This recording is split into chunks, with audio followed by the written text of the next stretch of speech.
Welcome to The Difference Engine, the show for founders, investors, and tech innovators. We have a great show coming up today. We'll tell you how to set up the ultimate category design team.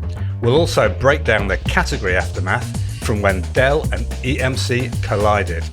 But first, we finish our countdown of the greatest tech acquisitions of all time. Who will be number one? Okay, so now it's time for part two of our greatest tech acquisitions of all time. This is where we look at the top 10 acquisitions as decided by acquired.com, and we put the category lens on them. We figure out if people were buying category leaders or were buying category leaders in waiting that they could build into category leaders. So where are we, Mr. Simnett? Well, we're at number 5 now, and number 5 is the acquisition of Android by Google. Now, Google paid $50 million for it. And a bargain when you think that the estimated return recently is $112 billion.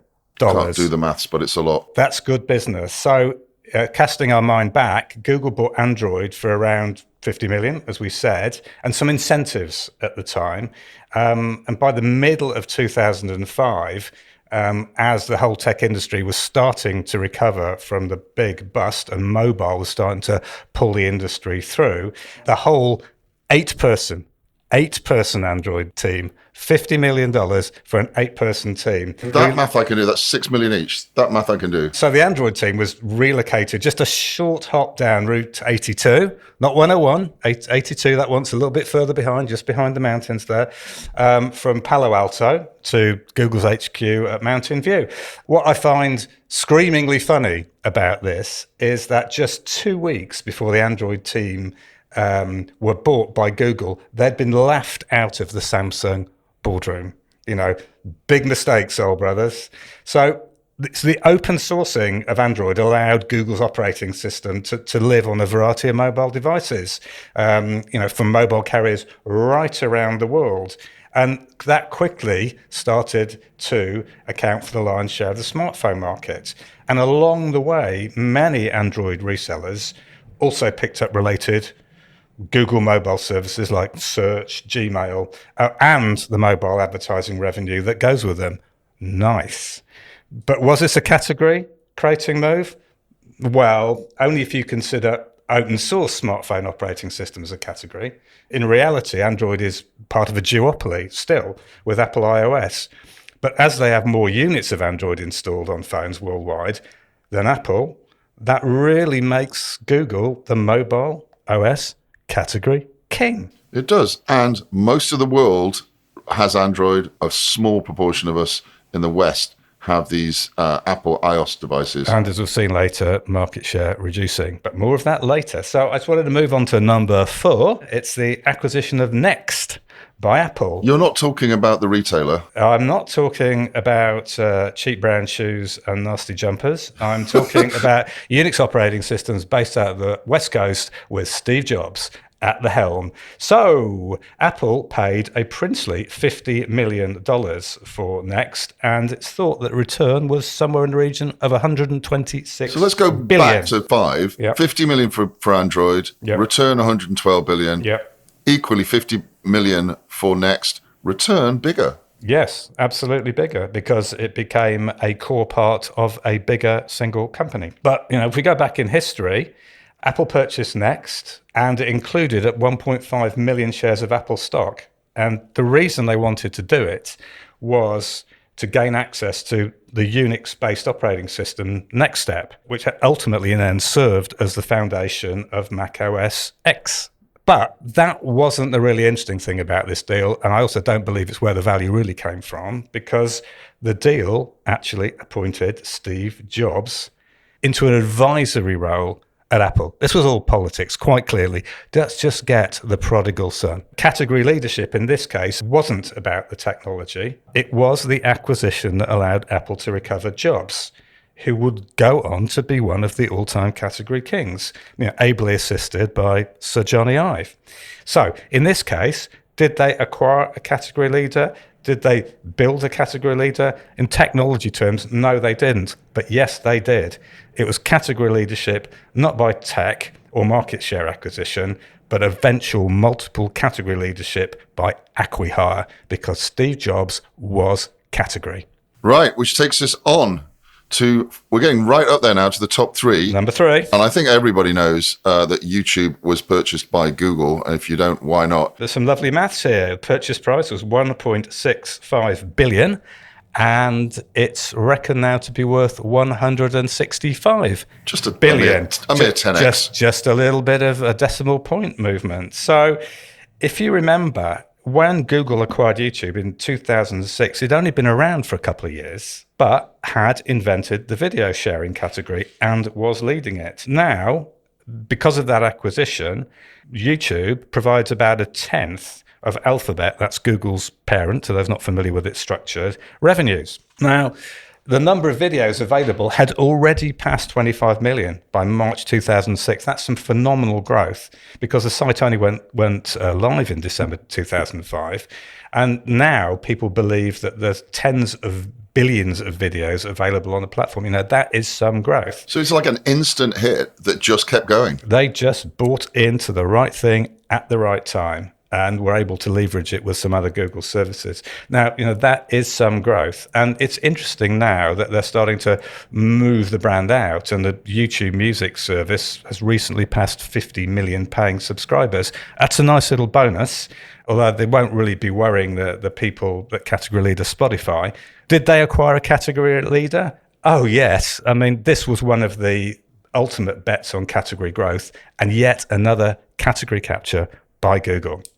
So, shall we go on to the penultimate value creator? Why not? What do we think this might be? Is it going to be big tech again? Oh, yes, it is. It's acquisition of Instagram by Meta Platforms, or Facebook, as they're more commonly known. Or Instagram, or WhatsApp, or whatever you want to call it. Who threw $1 billion at this purchase, and it is thought it has already returned around 175 billion. Now, again, this was about moving in on a very early stage company. For those of you who believe that that's what companies do all the time, move into early stage companies and grow them, this is really unusual. And you'll notice most of these companies acquired companies that were new neighbors. And if you look at the history of them, there's usually connected people. So this is about the Silicon Valley ecosystem, but nonetheless, this is the story of how you create amazing value. So in 2012, at the time of the acquisition, Instagram was a 13-person startup with already 30 million users. By 2020, the photo sharing app, which is what essentially is, and that's its category, boasted over 2 billion active users every month. We should remember that at the time of this acquisition, there was a lot of flack that Zuckerberg took for this. Why on earth are you buying something so prosumery, something cute? Like, is this a business decision or some sort of, deal with his mates, or just crazy overpricing? Well, I'd like to think what he'd done was spotted that Instagram had created a category of one, a photo sharing app, of which there were many at the time, that behaved like social media. So photo blogging at the time would be driven by ever more pervasive and sophisticated smartphones and their cameras. There were so many people very keen to show you, talking about its virality, to show you what they were doing on this new thing called Instagram. Yeah. He spotted the potential very early. It eclipsed, Tumblr's photo set, Dropbox's photo app. Flickr was bought by Yahoo in 2005. Who? But yeah, exactly. But they didn't have the social media dynamic. So they were already stuck in a technology cul-de-sac. And, it's a very interesting market now. That whole microblogging area, Twitter's got about 75% of the market, Facebook about 14%, HubSpot, Marketing Hub's at 1.3%, and Instagram has the rest. But it is raw photo blogging, and they're still the category leader. Meta ensured that it remained category leader, even as its closest competitor, I think, Twitter/X, started to allow more pictorial content on its feed. And it was a very useful addition to Meta's portfolio as it started to feel the heat from Twitter. So bought a category leader, back to category leader. Got a very, very nice return.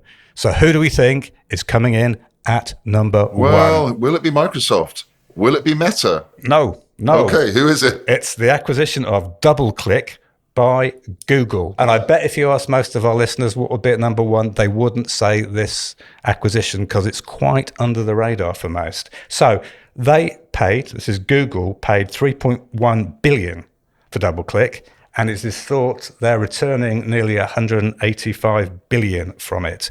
It was a pivotal deal because it laid the groundwork for Google's outsized influence in digital advertising. But I think that's the reason that people don't know about this, and the name DoubleClick is only known by those in the advertising industry. Yep. Is for years it kept quiet how it was making money. It did. It was in its interest to play down the influence of this acquisition. But what I find really amusing about it is DoubleClick's actually only the third largest acquisition. They spent $12.5 billion on Motorola Mobility in 2011. Did they? And yes, $3.2 billion on Nest Labs. Compared to them, this is massively more successful. This acquisition was part of a formula that meant that Google currently controls key parts of the digital ad supply chain, which gives it an incredible advantage. I mean, it's got two tools used by advertisers to buy ads. That's Google Ads and DV360.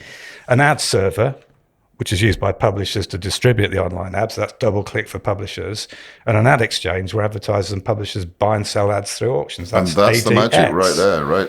Yeah. Linking it all together, truly thinking about the ecosystem of online ads, that's category leadership. Well, it's cracking. But interestingly enough, a bit of a diversion here, knowing what we know now, would the DoubleClick acquisition have cleared regulatory hurdles? Definitely not. If it happened today. I think, yeah, you're right. I think probably not. Definitely not. Given the relentless antitrust actions that have been pointed at Google. Anyway, back then, it realized that the thing it didn't have was the direct relationship with advertisers. Without those relationships, its growth in display would have been, to say the least, limited, I think.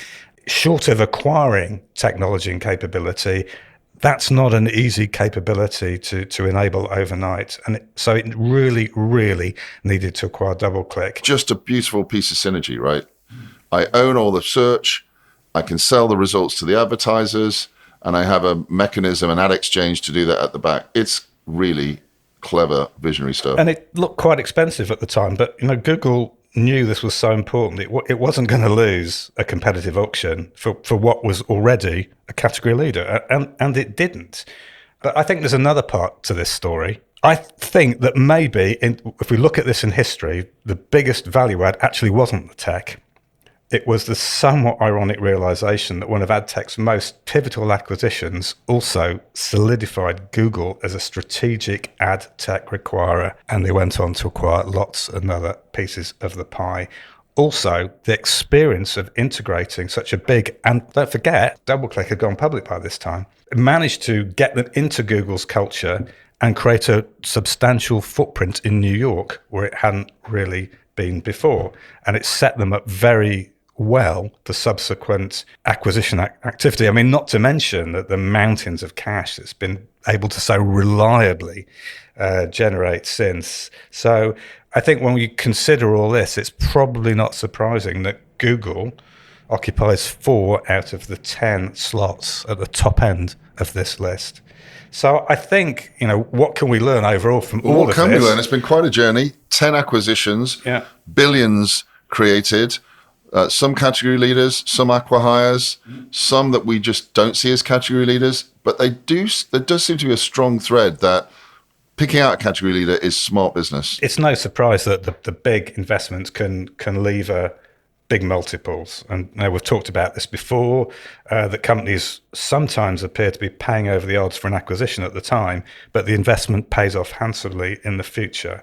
Given that Google occupies 40% of the space of this table, you might ask yourself, is Google doing a lot of great acquisitions, or are companies adding a lot of value because they've been bought by Google now? In our measure, it's both. Google acquired 2 category leaders. They were? DoubleClick and YouTube. It built 2 more, Android and Google Maps. But it was the 2 existing category leaders, that's DoubleClick and YouTube, that have delivered the highest value. So if this table proves anything, it's the acquisition of existing category leaders that delivers the biggest increase in value. And in that, timing is all important. So if we figure out that we've got a category leader, the acquisition is really the smart thing to build all the value, right? If you have built a category leader, then you're absolutely right to ask for the highest valuation possible, because the evidence says that an acquired category leader goes on to create the biggest value for the acquirer. Thus endeth the lesson. Thank you.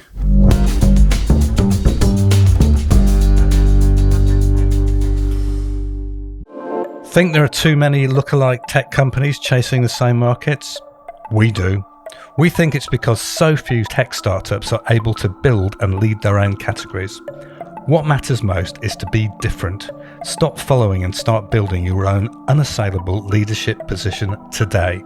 Working with the category design gurus at Categorical brings decades of differentiation expertise to your team. Book a consultation from our website today and we will send you our one-pager detailing how to start designing your own highly differentiated category. You've got to learn to earn. Okay, it's that time when we learn to earn. Professor Simnett, what's today's lesson? Well, I'd like to go into much more depth on something we've touched on before, which is really who is the best person to lead a category design project, or who are the best people? All right, listen up. You might think that entering a category design project is a big commitment. Yes, and you'd be right. After all, it's fundamentally about affecting the company's strategies for years going forward. You know, we've talked in previous episodes about the need for the founder or CEO to lead, as they should possess a blend of strategic vision, market understanding, and leadership skills. But there is a caveat. In smaller companies or startups, the CEO or founder takes the lead on transformative projects. And the best CEOs or founders encapsulate the company. They are the company on legs. They hold its vision and they have the ability to direct change across all departments, because the company's quite small and they can walk around the departments, which may be one or two people. And they've got a big stick. They have got a very big stick. And, you know, that ability is actually crucial for the success of the project. So board alignment and engagement matters too. And the reality in the larger companies where category design is actually part of a pivot strategy rather than the first categorization, things can be different. You know, given the demands that are placed on your average, for instance, public sector company CEO, it's really difficult for them to actually manage that process on a day-to-day basis. They should be the person that is strongly seen to lead the project and to take responsibility for the project, but the actual action will be happening elsewhere. All right, so let's do that dive then. Where are we talking about when we go down a level? Who are we talking about being in this team to manage the design? There's 4 key leadership roles and one special position, which we should never, ever forget, that are essential to mutually engage during the category journey. You know, each could lead, but they all need to work together in every case. So the first one of the C-suite I would point to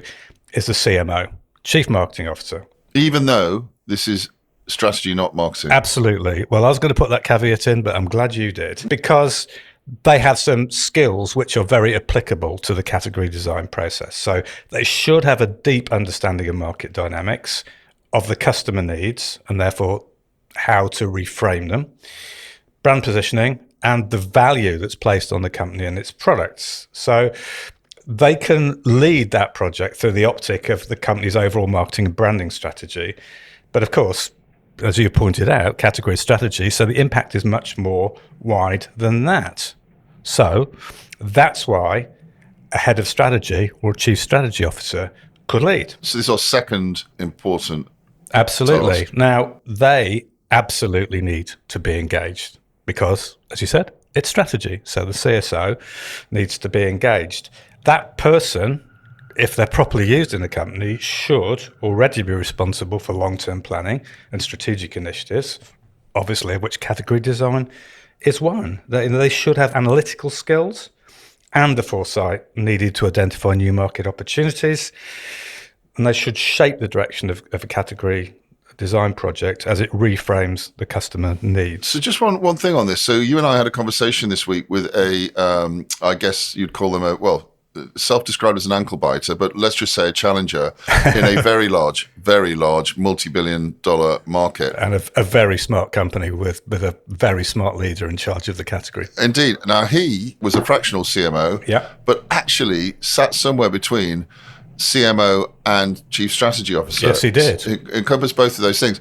And interestingly, because I'm not sure a fractional CMO is who you want leading your category, given it's going to go for several years. Interestingly, he'd just made the decision to commit and to become the full-time Chief Marketing Officer and to go on the journey. Yeah, well, I think, from our conversation with him, there is a tremendous opportunity in the space they're at, and they clearly have a very good grip on how they're going to create that new category and dominate it. Excellent plan, yeah. So, but my point was really that's two of those functions, Chief Marketing Officer and Chief Strategy Officer in one. Previously a fractional CMO, but came in with a lot of experience, and you can unite those two. He was in charge of strategy at other companies, completely in charge of strategy, not in charge of marketing. So, he's the one that you want to quote. Yeah, exactly. To quote Greece on that. So some more lubrication then on this idea. So my third contender for leader, and somebody that has to be involved in the project, will be the Chief Product or Service Officer. Now, product leaders are closely connected to both the development and the market aspects of the products. They understand, or they should understand, the realities of current product and how it could or could not create and evolve into a new category. Yeah, I mean, I think I take that. The issue you find with a lot of startups, especially founder startups, where there's an engineer involved who perhaps owns product, and this is where succession planning becomes a problem, because often they get replaced by a proper CEO. Well, the other problem with them is that they can often have a build it and they will come approach. They love their technology and they don't understand why everybody should not want to adopt it because it's so technologically great, they think. So there are dangers. You see that there obviously needs some involvement, but leadership role for a category, maybe not. But consider them, or even consider that they may think they could be the category leader, and you need to have some good arguments as to why they shouldn't be. So I guess sort of closely aligned from that conversation is the Chief Innovation or R&D Officer. These people exist, but in very big companies, and their job is to develop new ideas and technologies. So they can play a crucial role as a leader in leveraging their understanding of the realities of innovation, and in that should be able to guard the creation of a distinct and compelling category. Also seeing this as the CTO sometimes, and crucially to differentiate the CTO from the head of product. CTO is all about horizon scanning, R&D, as you say. And so the one of the challenges you get is, if you're pivoting, for instance, and you're going to a new category, it's important to understand that at some point you may need to kill your babies. You may need to cannibalize a revenue stream. That could be owned by a chief product officer. And then this role, this R&D role, the CTO role, has got to be able to do the innovator's dilemma and figure out when to switch it up. Yeah, and that's a really important point, because you certainly don't want to put into a leadership position somebody who has skin in the current game. So those are our runners and riders on the board, the four. And then we have this other appointment, which, as we know from all the projects we've done, is probably even more important than who's actually leading it. But you might not think so at first. No, you wouldn't. But things need to get done. And this category creation is a project. So you need a project coordinator. Now, this is an essential role. It's clearly not one of the big four, but it's the perfect opportunity for an individual with outstanding project management skills that can keep what will be a very complex project on the road, and most importantly, tracking against timescales. Because just because you're doing a category creation project, it doesn't mean that you're not subservient to delivering those numbers every quarter. Difficult juggling act. Yeah. So anybody who spends their time in tech companies at a senior level, you will notice that in the Fab Four we've just gone through, there's some key players missing. There are. So I guess we have to say, who are they and why haven't we included them? Right, okay. So there are three, I think, which we don't really include. One is the Chief Revenue Officer, Chief Sales Officer. One is the Chief People Officer, Chief HR Officer, and the Chief Financial Officer. Now, one of the reasons we don't recommend that these individuals are involved in the early stage of a process is because we think they are essential in the function which we'll describe as business as usual, keep the lights on. They need to maintain the financial structure, keep the revenue generation going, and ensure staff stability in the early stages of the project. But I think particularly in the case of the Chief Revenue Officer, they should be briefed at the inception of the project, and they should have a consulting role throughout its development, as ultimately it's them and their teams that will have to deliver the new category to customers. Now, comes back to your point about people with skin in the game. Now, how the CRO is engaged is critical. They have to deliver the revenues, because if you don't get those revenues, you don't have a company. But in tech and in other areas of the economy, salespeople are driven by the targets on which their compensation is based and instinctively fear potentially disruptive change because of its imagined, and I use the phrase imagined because I've seen it over and over again, the ability of salespeople to imagine problems when they actually don't exist is incredible. So there's an imagined impact on their really jealously guarded accounts and their ability to keep selling, earning, or even, frankly, being employed. I think this is a very timely discussion of the CRO's role, because previously, when money was no object, just hit the VCs up for another round, we don't need to make a profit. Yeah. It was sort of interesting what the CRO did, but slightly irrelevant to the category. Yeah. Now, if they're providing the fuel, i.e. the funds for you to go on your category design journey, they have, as you say, more skin in the game. But interestingly enough, enlightened CROs are all over this. That conversation we had earlier about the company we're speaking to out of America, that opportunity arose because the CRO was bright enough to go, I can't be selling the same old stuff against multi-billion-dollar, much bigger rivals. That was it. That comment just encapsulated what they needed to do. If you don't have that level of enlightenment, but you have a great team, the comps plan needs to be adjusted to reflect the transition to a new reality. If you don't do that, then as a category leader, you risk creating a group of what we've referred to before as Zeds, who can oppose change in all sorts of ways and really put a spanner in the works. So let's dig down a tad on that. So on the comp plan, working with companies like Exactly in the past, got a good idea of what a comp plan looks like and the diligence you need to put in to really make people respond the way you want them, because obviously incentives often equal behavior. Are we saying that a portion of a CRO's compensation would be to help, for instance, with new wins or customer references where category was mentioned, that sort of stuff? Totally. I mean, they have to be evangelists for the category.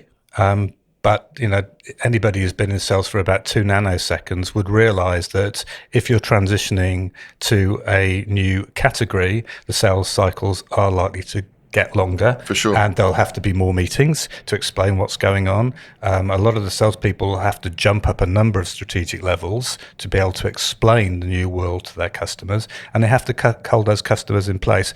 Meanwhile, those customers will be engaging with the salespeople in business as usual, but there is a limit to how long you can continue doing that. Otherwise, your whole category design project is at risk. You have to move it forward. So the opposite is also true. If there's no skin in the game for the CRO to promote the new category, if it's solely revenue, meaning old category, products they're used to selling, then they're not going to promote it. Absolutely not. They're going to stick to what they know, and they're going to stick to that because it will bring them their personal compensation. Now, this is a particular reason why you need to keep your chief people officer close. The other reason that you need to keep the CPO close is that a new category may require new people and new skills to be brought into the organizations. And sadly, while we're talking about killing babies, some existing employees let go. And there will be a few people deciding that the journey is not for them. So once the category is chosen and leading up to the burning of the boats moment, this needs a plan. So people officer very important, and you're right, see it all the time. Not for me. I tried it in another company, we didn't succeed, so I'm out. Or the other way around, which is like, oh, where are all my friends gone? Who are these new guys with this with this new idea of a category. It's Yeah, touchy stuff. Yeah, a new tribe has just come in. Yeah. And we know how human beings behave when they drop into tribes. But of course, lastly, we've got to tip our hat to the CFO. We love CFOs. They're great people. They have to sit there patiently and plan to navigate a new reality of numbers that support and are the result of that change of category design. A very simplistic thing. We're having a strike to announce the category. We're going to be spending large amounts of money on one-off launch things that we need to do.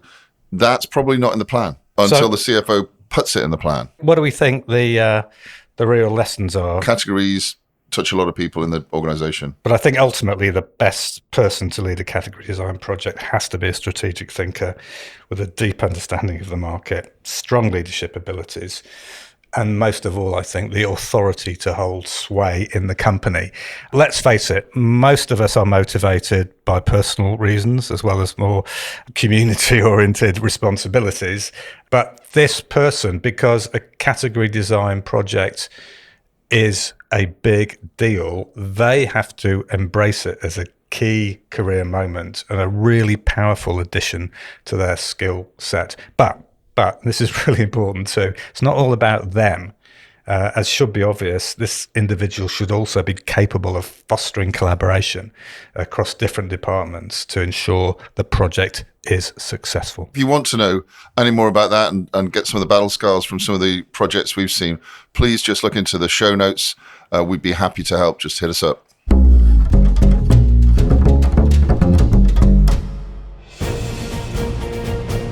Look, there's Captain Hindsight. All right, Captain Hindsight time. Take us back to a different time and place. Yes, I think we can transport ourselves through the medium of Dell and EMC. For those who have been around long enough, you will remember that what is now a hardware and services company and was the one-time PC category leader, pushing IBM out of that particular position. Dell announced the acquisition of EMC Corporation back in 2016 for a world record at that time, $67 billion. Now, why would they do that? Well, EMC was a category leader in data management and storage, and it sold both hardware and software solutions to its customers. Now, this was a big move for Dell. It had to take on $50 billion in debt to acquire EMC. And on the other hand, activist investors, Elliott Management, put pressure on EMC to sell its most valuable part, which was VMware, of which you're very familiar. Very familiar. That had been a previously acquired category leader in virtual storage. And what Elliott Management were interested in was that divestiture would actually boost the share price. So a little bit of background. So EMC were the Rolls-Royce of storage back in the day, They back were. in the 70s and 80s. They very cannily bought a category leader in virtualization, a company I used to work for actually called VMware. And, all seemed well. And then these nasty activist investor types, the Elliott Management guys, of which there's a lot of history with Dell, actually said, prize off your prize asset. The acquisition meant that Dell rebranded as Dell EMC. Snappy. Yeah, very lovely. And now describes itself as providing technology solutions, services and support. Well, that sounds really not very interesting. Right. So well done, Elliott Management in particular, because in the interest of financial engineering, Dell EMC has become indistinguishable from the likes of IBM, HP, and that is absolutely about the short-termism of its investors. Not very different at all. No, they threw away the category leadership of its component parts. And so what can we learn from this case? Well, I think sometimes you've really got to not confuse size, sheer bulk, with category leadership. And the problem is acquisition, if you're not careful, can propel you into another category where you're just an also-ran.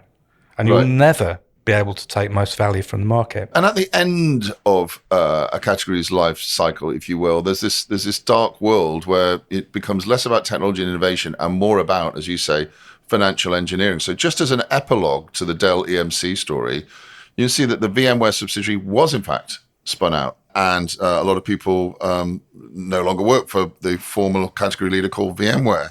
That has now gone to Broadcom, who, with people with an even longer memory will remember a company that reminds me of a lot called Computer Associates, also known as the Vampire Squid. And I think CA may have been bought by Broadcom, actually. So maybe that's where they learned. They were, as Broadcom blew its semiconductor category leadership. We're category designers. We're into innovation and category leadership. There are people who are equally fine from a business point of view who are all about the long tail and extracting the value from the arse end, technical term, of markets like the mainframe market. That's exactly what CA did.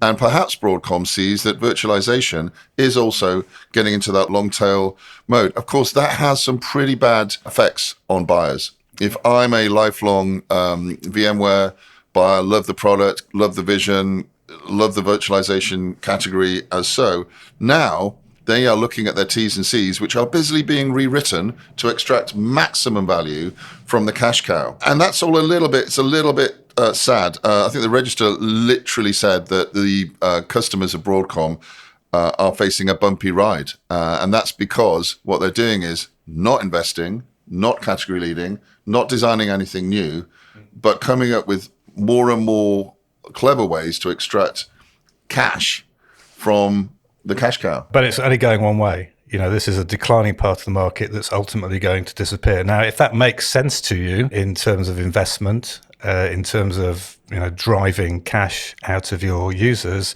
that's fine. But it ain't an innovation strategy. And if you are going to innovate, on the flip side of that coin, be very, very careful who you acquire, because you may end up leaving the category that you lead and just become another also-ran, which is self-defeating as it makes you prey to other companies.